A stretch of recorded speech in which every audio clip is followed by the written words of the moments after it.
Less than a week after an axe-wielding, ISIS-supporting refugee went on a hacking spree on a German train, another refugee in Germany used a machete to hack a Polish woman to death. He injured two others before being hit by a car and is now in police custody. According to Reuters, the mass circulation newspaper Bild said that the woman was pregnant. The attacker was completely out of his mind. He even ran after a police car with his machete. Reuters also notes that the man had been involved in prior assaults. The asylum-seeking Syrian man had been involved in previous incidents causing injuries to other people and was apparently acting alone, a police spokesman said. The spokesman had no immediate information on when the man arrived in Germany or when the previous incidents took place.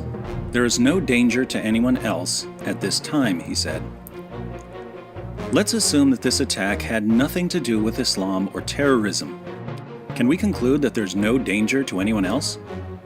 Based on the few details we've been given, this man was violently insane, which means that whatever screening process German authorities use to decide which refugees get to come to Germany, being a homicidal maniac just isn't grounds for exclusion.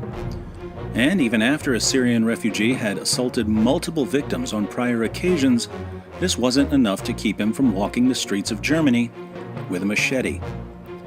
Is a violent psychopath somehow more comforting than a violent jihadi?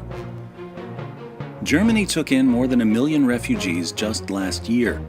Over the past week, we've learned that the officials in charge of screening simply couldn't spot the difference between, on the one hand, peaceful refugees seeking asylum, and, on the other hand, ISIS-supporting jihadis and homicidal maniacs seeking to slaughter people.